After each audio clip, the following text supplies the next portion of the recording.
ఇంకో పక్కన land titling యాక్ట్ని రద్దు చేశాం. ఇంకొక విషయం కూడా చెప్తున్నా, ఈ ఊర్లో యాదవులు ఉన్నారు. మీ జీవనోపాధి గొర్రెలు మేపుకోవడం, లేకపోతే గేదెలు కానీ ఆవులు కానీ మేపుకోవడం ప్రధానమైన వృత్తి మీకు. అదే మరి ఇంకొక పక్కన చూస్తే చేనేత కార్మికులు ఉన్నారు. వాళ్ళంతా మగ్గాలు పెట్టుకొని నేసే పరిస్థితి. అదే మరి చెట్లెక్కి కళ్ళు గీత గీసే గీత కార్మికులు ఉన్నారు. ఇంకో పక్క సముద్రంపై ఆధారపడి మత్స్యకారులు ఉన్నారు. వడ్డీర కూడా కంకర కొడుతూ వాళ్ళంతా ఆధారపడతారు. నాయీ బ్రాహ్మణులంతా కూడా ఎక్కడికక్కడ మంచి శుభ కార్యక్రమాలు జరిగితే వస్తూ ఉంటాం, దేవాలయాల్లో ఉంటారు.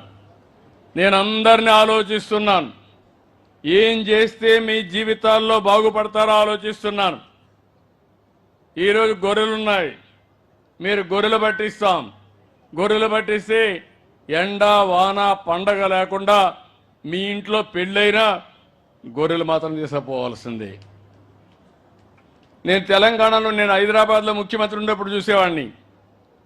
ఓసారి మీరు ఆ గొర్రెలు తీసుకొని మొత్తం దేశం అంతా తిప్పేవాళ్ళు, రాష్ట్రం అంతా తిప్పేవాళ్ళు.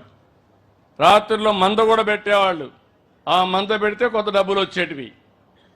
అవన్నీ చూసిన తర్వాత ఈరోజు, ఒకప్పుడు ఆవులు కూడా ఇట్నే మేపాం. ఇప్పుడు ఆవులు బయట తీసుకుపోయే పని లేదు, ఇంటి దగ్గరనే గడ్డేయగలుగుతున్నాం. దానా ఇంటి దగ్గరనే వేస్తాం. ఒక 2 ఆవులుంటే ఒక 15,000 వస్తాయి. గొర్రెలు కూడా బయట తీసుకుపోయే పని లేకుండా ఇంట్లోనే ఊర్లోనే మేపుకునే పరిస్థితి వస్తుంది. గడ్డి కూడా పెంచుకునే పరిస్థితి వస్తుంది. దానా కూడా ఇచ్చే పరిస్థితి వస్తుంది. నేను ఈ ఊర్లో చూశాను. ఇంకొక అమ్మాయి అయితే కొడుకుంటే ఆ అబ్బాయి కూడా 10వ తరగతి చదివి మానేశాడు. అతన్ని కూడా నేను చూశాను. ఈ ఊర్లో యువత ఉన్నారు.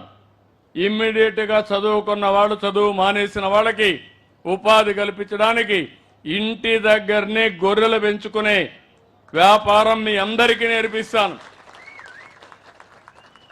దీన్ని లాభసాటిగా ఏం చేయాలో కూడా చేస్తాం. దీనివల్ల మీ ఆదాయం పెరుగుతుంది. దానికి కావాల్సిన షెడ్లు కడతాం. దానికి కావలసిన ఏ విధంగా చేస్తే బాగుంటుంది అవన్నీ నేర్పిస్తా. ఈ ఊరిలో ఎందుకంటే మీరు నన్ను 40 సంవత్సరాలుగా ఆదరించారు, తెలుగుదేశం పార్టీని. మీ రుణం తీర్చుకునే సమయం వచ్చింది. కలెక్టర్కి స్పష్టమైన ఆదేశాలు ఇస్తున్నా. ఈ రోజు నేను ఇక్కడికి వచ్చాను. ఈ గ్రామం దశ దిశ మార్చే బాధ్యత కలెక్టర్ పైన ఉంది, ఎమ్మెల్యే పైన ఉంది. ఏదో ఒక రోజు రావడం పోవడం కాదు, ఇవన్నీ చేస్తామని చెప్పి కూడా నేను మీకు తెలియజేస్తున్నా.